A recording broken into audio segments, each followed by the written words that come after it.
I am Brenda, 28 years old, single, a company employee, and living with my mother's home. Since I was little, my family has always made fun of me. The reason is my personality. Apparently, I'm different from others. You see, I don't behave like everyone else and always feel like an outsider. Even now, I only have motivation for things related to my interests, and I'm generally indifferent to most other things. My concentration doesn't last at all. However, when I do find something interesting, I pursue it relentlessly and can focus for hours. I used to think this was normal. Until my mother told me. You're different from others. My father never spoke ill of me, but my parents divorced, and my brother and I went to live with our mother. My brother, who had always teased me alongside our mother, isolated me within the family. His verbal abuse toward me was particularly harsh. Fortunately, I have a personality that doesn't care what others think, so I wasn't hurt by their words. Unfortunately, my brother's harassment continued into adulthood and escalated further. And now, I'm destined to lead a life as an outcast through some very dirty tactics. When I was in school, I couldn't focus on anything that didn't interest me. Naturally, I found classes boring, and I was often scolded by teachers. However, there was one subject I genuinely liked, and I could concentrate on it wholeheartedly. Only my paternal grandparents understood me in that way. While my brother excelled at everything and was well liked by teachers and parents, he didn't stand out in any particular way. When my brother mocked me as a weirdo, our paternal grandparents would defend me, saying that Brenda would eventually surpass everyone. They praised my talents. Unfortunately, both of them passed away a few years ago, and they never got to see me succeed. After my parents' divorce, my brother and I were taken in by our mother. She constantly berated my father as a terrible man and refused to let us see him. Perhaps she had experienced something unpleasant. As a child, I respected my mother's feelings and never once expressed a desire to see my father. Despite my efforts to be considerate, my mother's attitude toward me remained consistently cold. According to stories I later heard from my paternal grandparents, I resembled my father both in appearance and personality, which might explain why my mother found me disagreeable. Additionally, since I was doted on by my paternal grandparents, my mother's feelings toward me were likely even less favorable. She favored my brother exclusively, and he eagerly joined her in speaking ill of our father, avoiding our paternal grandparents and relatives. My mother's favoritism toward my brother only grew stronger over time. During the final year of high school, I had a disagreement with my mother about my future path. Our fatherless household struggled financially, and my mother hoped I would find employment after graduating high school. However, I had a strong desire to pursue further studies at university. Neither my mother nor I backed down, but ultimately, my paternal grandmother, who was still alive at the time, covered my tuition fees, allowing me to attend the university of my choice. Although my mother was displeased, she couldn't argue when it came to the financial support. Reluctantly, she sent me off to college. Since then, my mother has become increasingly cold toward me.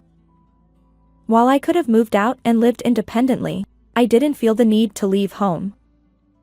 You see, my personality only allows me to focus on things related to my interests, so my mother's cold attitude and snide remarks didn't bother me. Driven solely by my passion for studying what I loved, I've always moved forward with unwavering determination. However, as a child, I still tried to be considerate of my mother. Whenever something displeased her, she would take it out on me. It wasn't pleasant, but growing up without a mother wasn't an option. So, I made an effort to listen to her and follow her instructions. Honestly, it was exhausting. But now, as an adult, things have changed. Leveraging my personality trait of not caring about things that don't interest me, I've learned to navigate my mother's moods without stress. I didn't feel the need to move out and live independently. However, circumstances took an unexpected turn. My brother, who had already moved out and lived on his own, returned home after changing jobs. Suddenly, we were back to living together as a family of 3, just like when we were kids. My mother, who had always doted on my brother, was overjoyed to have him back. Despite my brother continuing to mock me as he did in the past, I remained unfazed. My busy work schedule often took me overseas, so I rarely stayed at home. I thought we could manage well as a trio, even with my brother's dismissive behavior. However, it seems my assumptions were too optimistic. My brother tried every trick in the book to force me out of our family home. It seems he planned to live there with his fiancée after their marriage, and I was an obstacle. He desperately wanted me gone. He'd hurl insults at me regularly, put a chain on the front door to keep me out, and even turn off the lights while I was in the bathroom. Childish harassment, really. When he brought his fiancée home, he introduced her to our mother but conveniently left me out of the picture. According to my brother, there was no need to introduce me since I'd eventually move out anyway.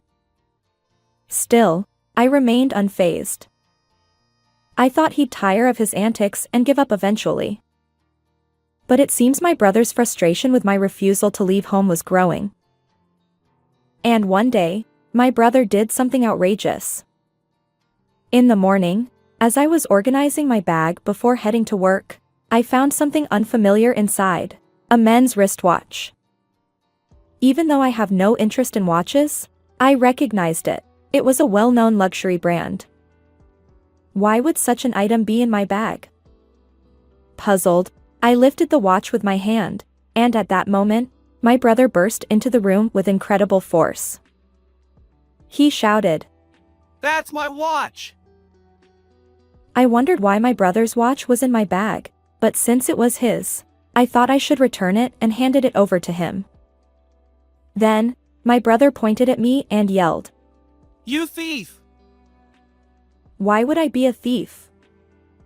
Confused, I stood there, and our mother rushed in upon hearing my brother's shouts.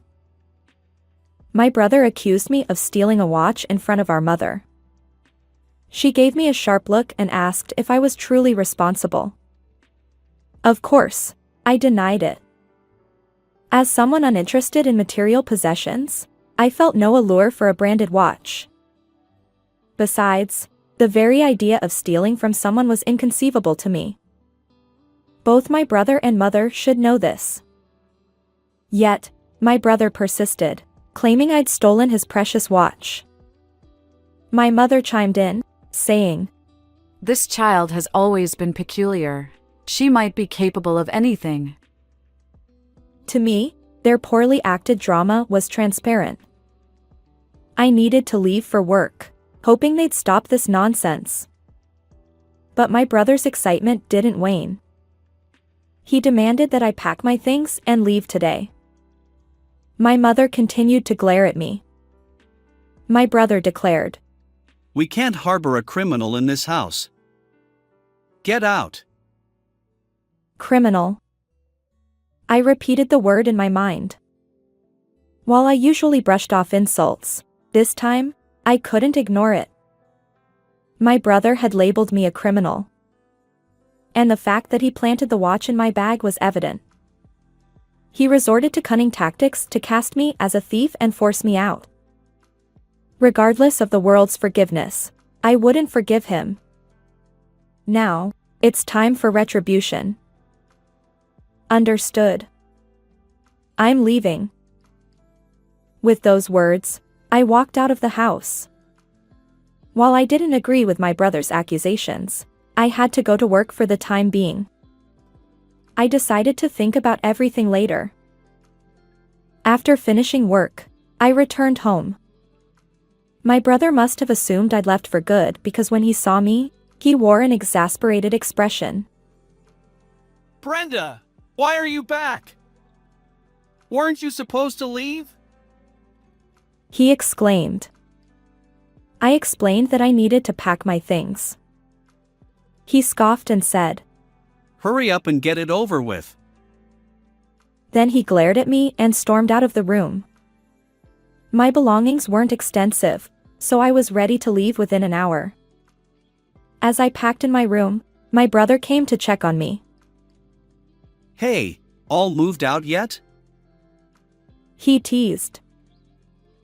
I'm leaving today, I replied, emphasizing that I'd take only my belongings. He chuckled and said, Of course. Don't try to sneak away with my stuff. Having packed my belongings into my bag, I called a taxi. My destination was a budget hotel. As I got into the taxi, my brother muttered, You're a criminal. Don't ever come back home. My mother simply said, Goodbye, Brenda. It was an unexpectedly abrupt farewell. Despite having lived together for so long, I didn't feel lonely. In fact, I felt a sense of relief. No more dealing with troublesome people. But I wonder, what are my mother and brother planning now? In my mind, I pictured them panicking. Well, it's not my concern. Let's forget about them. Lost in thought, the taxi arrived at the hotel, a temporary residence until I found a new place. And as expected, my prediction was accurate. The next day, my brother called me right away.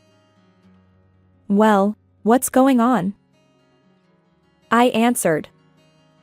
Suddenly, he blurted out. You thief! Once again, he accused me of being a thief. Huh? What are you talking about? I had no idea. The money that was here until yesterday. It's all gone. Did you take the household money? I finally understood. My brother shouted. You're still a criminal. You even stole the household money. I'm calling the police. That's my money, I calmly replied. He scoffed. Yours? Don't lie. It's not a lie. Why don't you check with Mom? At that, my brother fell silent. I patiently explained to him. Actually, I was the one supporting our family's finances back home. Every month, I contributed money to the household and provided for my mother. After my parents' divorce, my mother received substantial alimony from my father, so she didn't work much. When I graduated from college, the alimony payments stopped, but now she relied on my salary. Occasionally, she'd work part-time, but only for a day or two a week, and she'd quit those jobs quickly. In essence, if I were gone, my mother would face financial hardship. When I left home, I clearly stated that I'd take everything of mine with me. So now, it's up to you. Running the household can be quite challenging since it requires a fair amount of money, you know. Despite not working herself, my mother was quite extravagant. She loved buying new clothes, furniture, and electronics, and dining out or going on trips. I provided her with enough money to satisfy those desires. When funds ran low, she'd become irritable, but with enough money, she'd smile and stop complaining.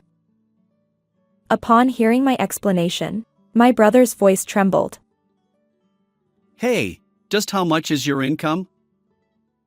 He asked. When I roughly told him my annual salary, he shouted. That's impossible. How can someone as odd as you earn that much? I replied. It's precisely because I'm different that I can earn this much.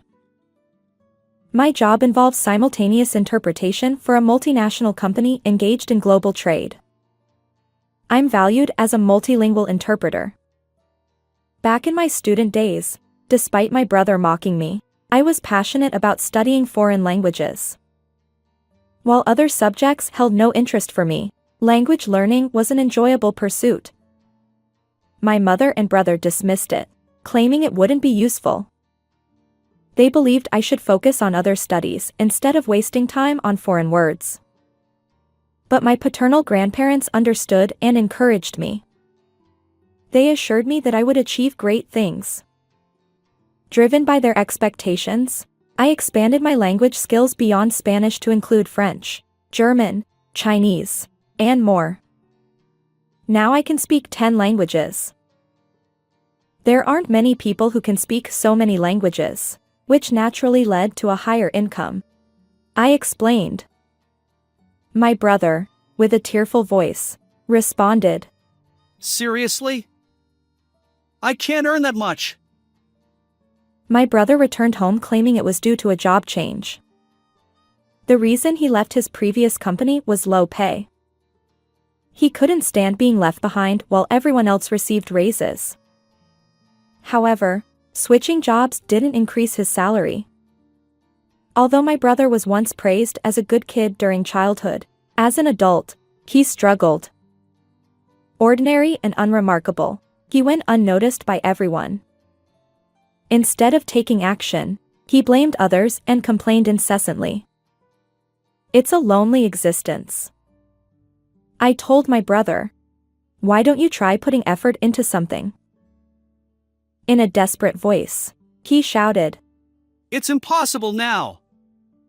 Please, Brenda, come back home. I can't support the family alone. But I refused, saying, "No way. I won't live with someone who treats me like a criminal." And with that, I hung up the phone. Afterward, it seems my mother and brother had a major argument. My mother had assumed that my brother earned a similar income to mine, so she didn't seem concerned when I moved out. However, my brother's salary was less than a third of mine. Frustrated, my mother scolded him, saying, We can't live on such a low monthly income. Unfortunately, her words wounded my brother's pride. He erupted, shouting, Mom, find a job without relying on me. The once close parent-child relationship is now strained, as you can imagine. Since then, my mother reluctantly started working. Having relied entirely on me for so long, she struggles with any task, often earning reprimands from her boss. Still, she works to make ends meet. As for my brother, he keeps changing jobs. The company he thought would finally pay well turned out to be an exploitative company, and he fled in a hurry. His engagement also ended in a breakup. Nothing seems to go right, and he's feeling defeated. On the other hand, I found a nice apartment near my workplace and moved out of the hotel. Living without constant snide remarks from others is surprisingly comfortable. My work remains busy, but each day feels fulfilling. I'll keep studying and pursuing my beloved career. How did you find this story? Don't forget to subscribe to the channel. Until next time in the next video. After my husband's passing, the right to inherit his estate belongs to my daughter and me, which means my brother-in-law Robert has no claim to it. However, Robert seemed oblivious to this common understanding. Both Samantha and I have finished preparing to move. We just need to move our stuff in. We agreed to sell our house because we heard you were giving us your late husband's house. Isn't that a different story? Her words were punctuated by a loud shriek. As a result, Mia, who was inside the house, must have noticed the situation at the front door. I couldn't involve my daughter in this any further. Moreover, I wanted to avoid any further conflict with my late husband's family. And above all, there were our own family matters to consider. As I pondered, Mia had already reached the entrance. Upon seeing Mia's face, did Robert think he had found someone to manipulate? With a pleased expression, He began to melodramatically discuss their unfortunate circumstances and how they might be saved. Initially skeptical, Mia's face gradually paled. Finally, she spoke. Do you not know, Uncle? I intervened, silencing Mia as she attempted to say more. I didn't want to escalate matters any further. Besides, it was clear that explaining anything to them would fall on deaf ears. Understood. Feel free to use it as you please. My name is Olivia. I am 44 years old and work at a medium-sized travel agency. Despite being married and having a daughter, I juggle work and homemaking responsibilities. My husband, who is the same age as me, is incredibly gentle and calm. He never gets angry or causes a fuss. In fact, he's so caring that he readily extends a helping hand to anyone in need, often putting others before himself. I've admired this selfless quality since we were dating. I met my husband over 20 years ago at a mixer. Initially, I had reservations about attending such an event, assuming it would be filled with superficial, self-centered people. However, a friend dragged me along, and I reluctantly went, putting minimal effort into my appearance. My plan was to sit quietly in a corner, focusing solely on eating. But then I noticed a man. He was busy serving salad and tending to intoxicated guests. His considerate actions caught my attention, and I felt an instant connection. Despite not usually showing interest in the opposite sex, I mustered the courage to strike up a conversation. To my surprise, we hit it off. He willingly exchanged contact information, and we arranged to meet again. Even during that brief mixer, his kindness shone through. When we met afterward, he remained just as genuine as my initial impression. Thanks to the encouragement from those around us, we eventually got engaged and happily tied the knot. Unlike the typical cautionary tales, my husband didn't transform into a mean-spirited man after marriage. Instead, our life together has been remarkably peaceful.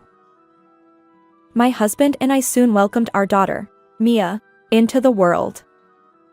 She was the most adorable child, born from our deep love. My husband, too, was elated by our firstborn. His usual friendly smile grew even brighter, and he seemed almost ready to dance with joy. Since I returned to work relatively quickly, we shared household chores and parenting responsibilities. We respected each other's roles, and our parenting journey progressed smoothly. Marriage and raising a child are both challenging endeavors. However, my husband's kindness repeatedly saved me. Thanks to him, we have enjoyed peaceful days as a family of 3 since Mia's birth. Even our adorable daughter, Mia, has turned 20 this year. Perhaps I'm a doting parent, but I believe Mia has grown into a kind-hearted woman, much like her father. She treats her classmates in middle and high school equally, impresses her teachers, and even strikes up conversations with elderly people she encounters on the street. Her excessive kindness, reminiscent of her father, does worry me at times. However, so far, she has navigated life without any major issues and continues attending university. Although Mia still commutes from home to university, I know that in a few more years, she'll be ready to stand on her own. I assumed our life would continue as usual, just the two of us, after her coming-of-age ceremony went smoothly. But then, at the end of January, a significant event shook our family. Hey! Honey! What's wrong? My husband collapsed suddenly at the front door just before leaving for work. I had sensed that he wasn't feeling well today, but I never expected it to be this serious. He had mentioned feeling slightly short of breath earlier, but otherwise, he seemed like his usual self. I was in the midst of preparing breakfast as usual, getting ready for work. In my confusion, I quickly called an ambulance and accompanied him to the hospital. they diagnosed him with a heart attack. Why? How could this happen? Honey. My words were a jumble, and I might have even screamed. Mia, who had been away overnight, rushed over, breathless. Dad. In the cold hospital corridor, Mia and I sat on a sofa, desperately praying for my husband's safety. The doctors did their best, but unfortunately, he peacefully passed away, leaving us behind. When the doctor emerged from the treatment room with a somber expression, I felt overwhelming despair. Don't leave us. Mia continued to stroke my back as I sobbed in the hospital room. Her warm touch thawed my frozen spine. Mom. I'm here for you. Her voice is as gentle as her late father's. Even as an adult, I always thought of my child as forever my child. However, witnessing her comforting gestures, even when she must be grieving herself, made me realize how much my daughter has grown. Perhaps Mia's unwavering support played a role in helping me transition my feelings, even if just a little. Thanks to Mia, I managed to arrange the funeral smoothly. During the funeral, I received words of comfort and sympathy from my husband's relatives. Grateful for each one, I continued with the farewell ceremony. Although it was emotionally challenging, Mia and the support of those around me helped me get through it. Not only Mia and my husband's relatives, but my own parents also expressed concern during the difficult funeral. They suggested that I temporarily return to their home for care and comfort. While it might seem unconventional to say this in such circumstances, considering my emotional state, they believed it would bring peace of mind to both Mia and me. However, having been married and away from my parents' home for over 20 years, I needed a little more time to think. So, I declined their proposal, and just like that, I found myself in the position of a widow. The term a widow sometimes carries an image of financial instability. However, as a full-time employee, I had some financial security. Mia's excellent academic performance also meant her university tuition was partially waived, which was a relief. Yet, after the turmoil settled, a new concern arose when we dealt with the estate and other posthumous matters. It was a problem that clashed with our tasks, and for the first time, I sighed at the memory of my late husband. What does the future hold for us? The shock was immense because I deeply loved my husband. Still, I knew Mia and those around us were firmly on my side. I resolved to face this issue head-on and consider our path forward. With that determination, approximately 2 months have passed since that day. Suddenly, without any warning, a car came to a halt in front of our house. It happened to be my day off from work, so I was surprised and stepped out onto the doorstep. The car was dirty and had visible scratches, and I recognized the license plate. It had been forcefully parked sideways near the garage in our yard. The impact had even chipped some bricks from the flower bed I was tending. Clearly, the driver had entered at quite a speed, maneuvering into the spot. Robert, what on earth brings you here? Robert, my late husband's younger brother, had arrived unexpectedly without any prior notice. His long, weathered blonde hair seemed even more faded than during the funeral. I hadn't noticed earlier, as he had been dressed plainly, but now he was wearing a worn-out t-shirt as his everyday clothing. As he stepped out of the car, he blurted out, I'm taking over this house. Pack your things and leave immediately. I couldn't fathom what he was saying. This house was jointly built with our savings after my husband and I got married. It wasn't Robert's family home. Moreover, Robert had never lived here, having been independent when I married. Except for family events, we rarely interacted with each other. Additionally, due to my husband's passing, the inheritance rights didn't extend to Robert, given my daughter and me. However, Common sense seemed to elude Robert entirely. Mia is his daughter, so it's fine. I, as his biological brother, have a rightful claim over this house, even more so than you, who are not blood related to him. Robert proceeded to explain his current situation. Apparently, he was burdened with excessive debt and had to sell his own home.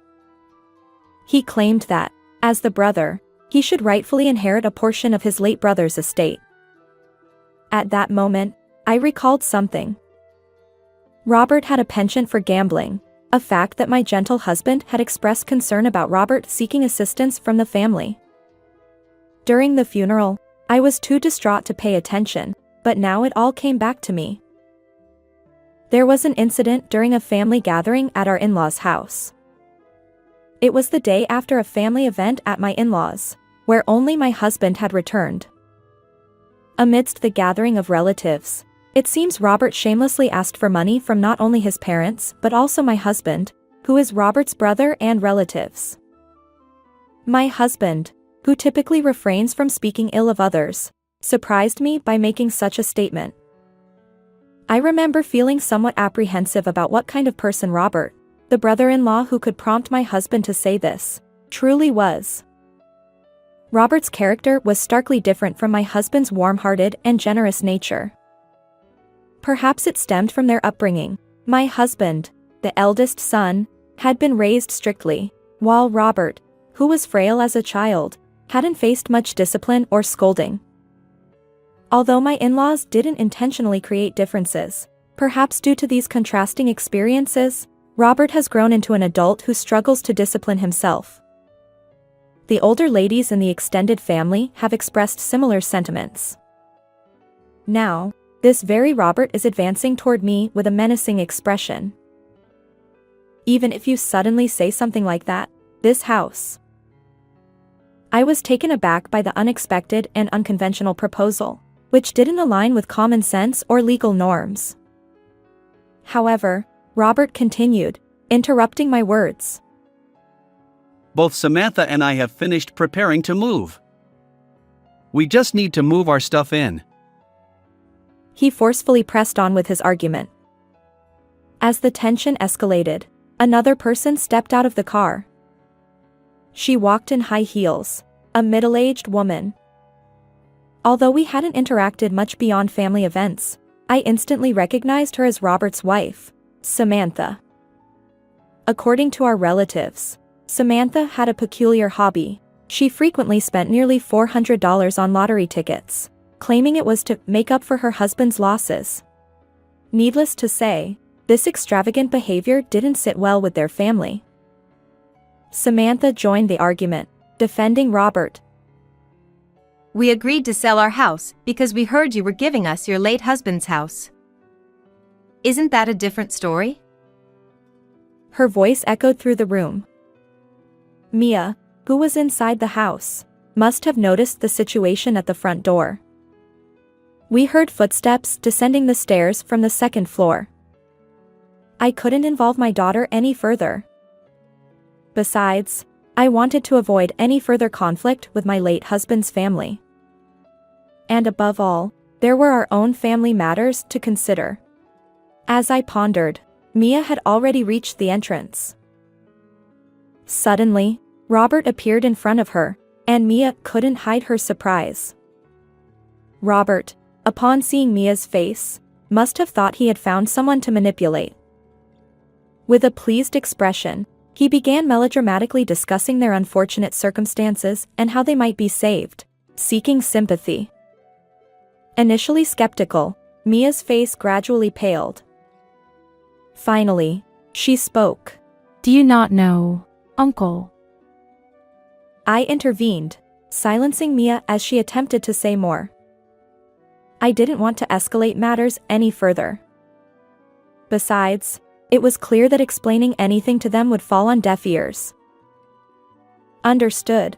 Feel free to use it as you please, I said, stopping Mia's surprised gaze. I informed Robert and Samantha that we would be vacating the house in a month.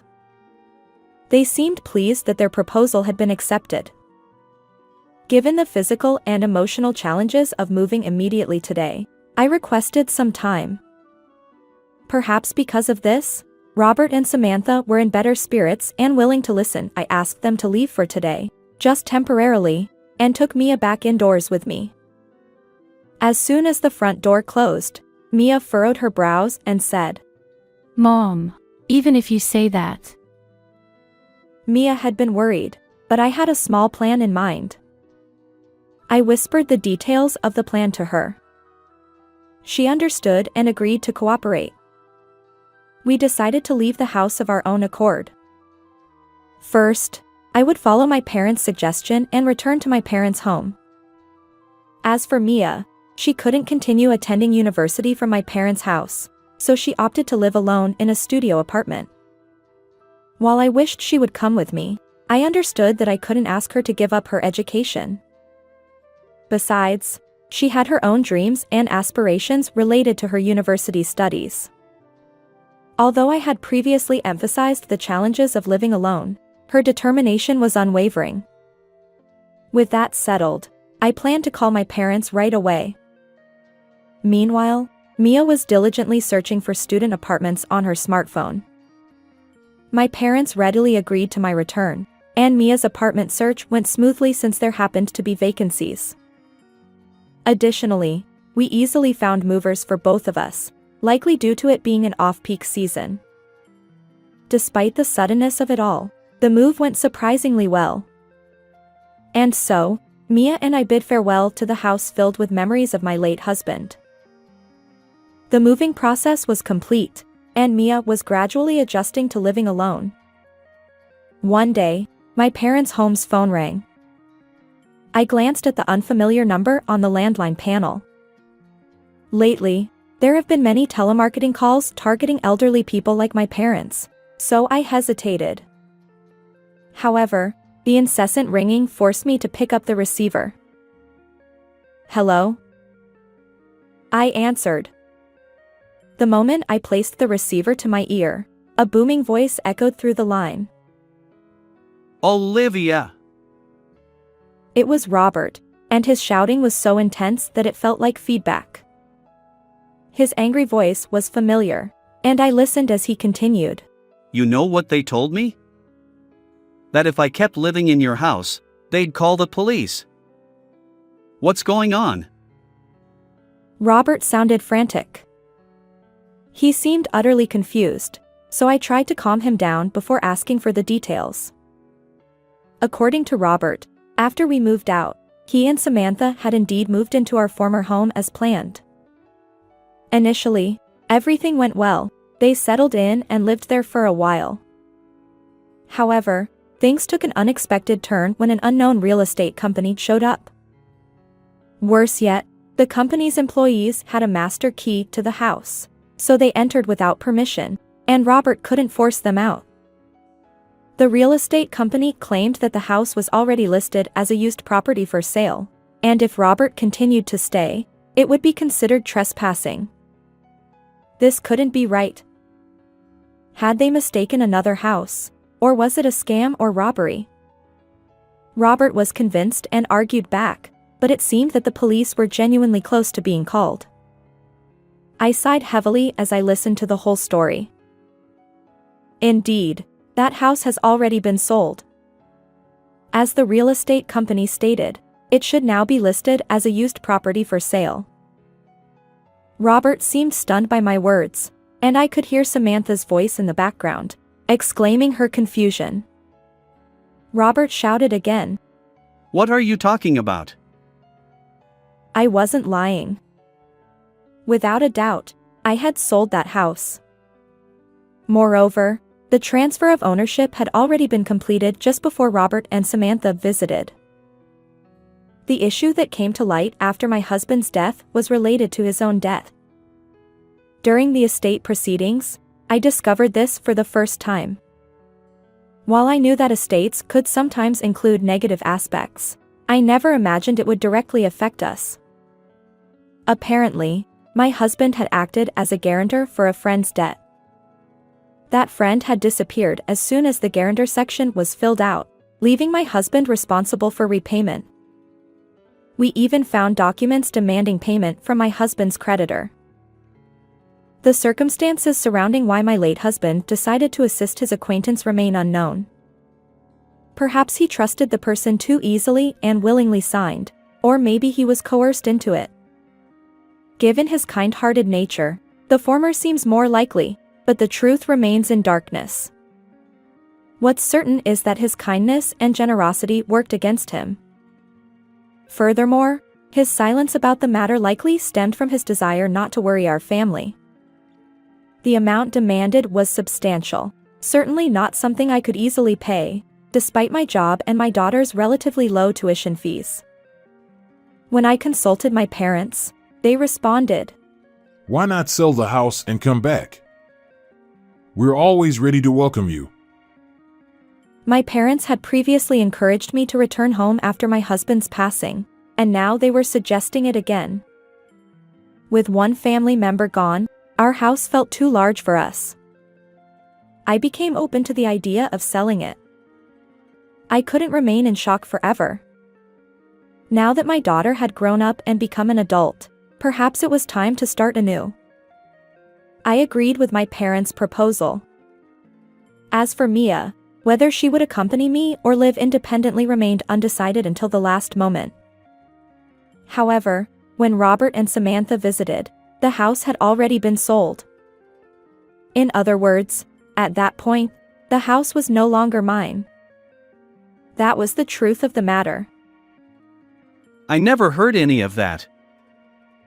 I was trying to discuss the matter of the house's ownership at that time. I replied, interrupting their conversation. Robert and Samantha, oblivious to my words, continued to insist that the house rightfully belonged to them.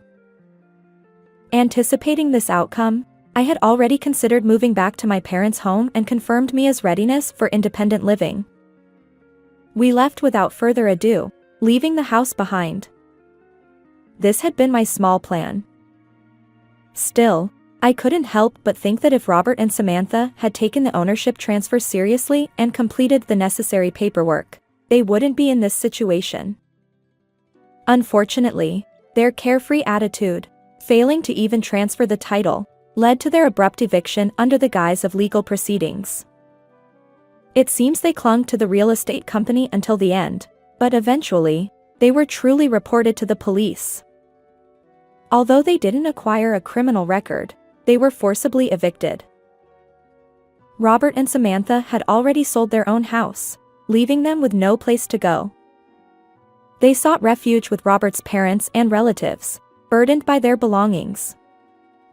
However, their extended family knew all too well about Robert and Samantha's debt-ridden situation.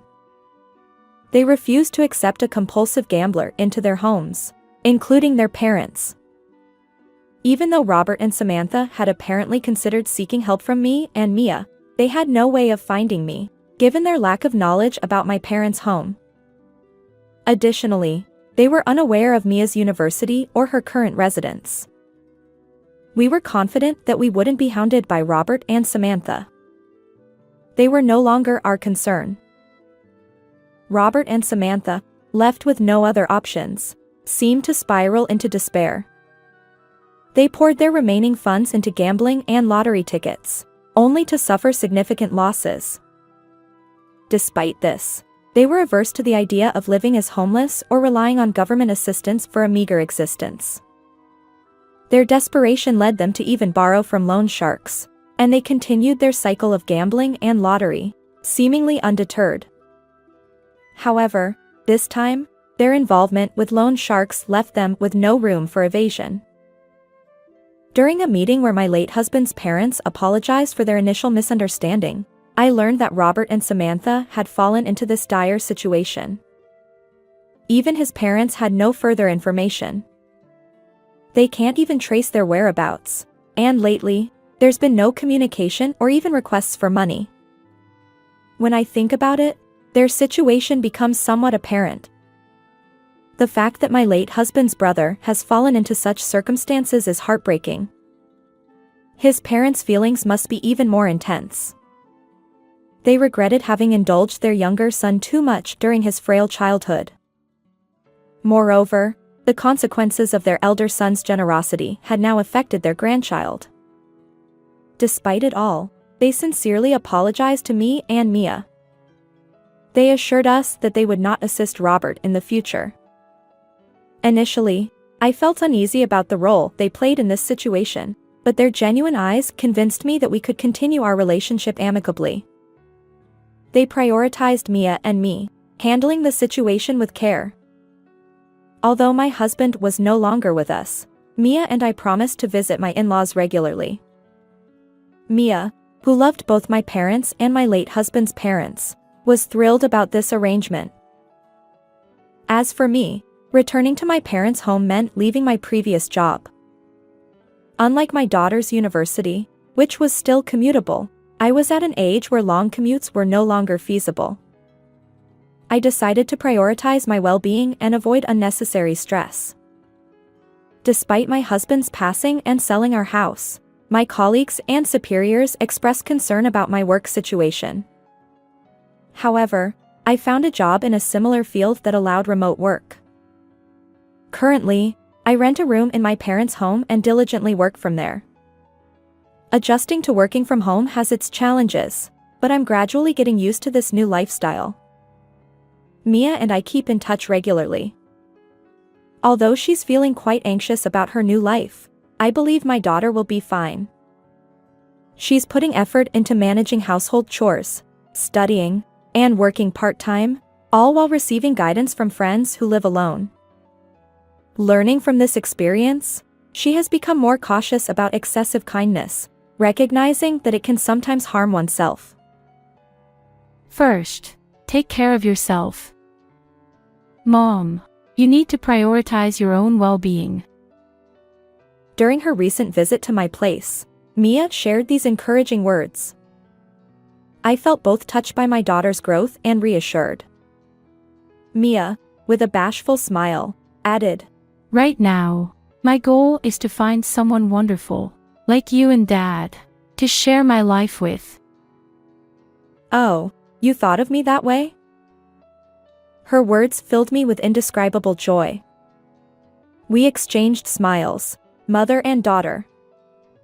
Although I know I'll face more challenges ahead, I'm determined to live strongly with the help of Mia, my parents, and the people around me. I want to create a beautiful life, one that my late husband would be proud of. How did you find this story? If you enjoyed it, consider subscribing to our channel. Until next time.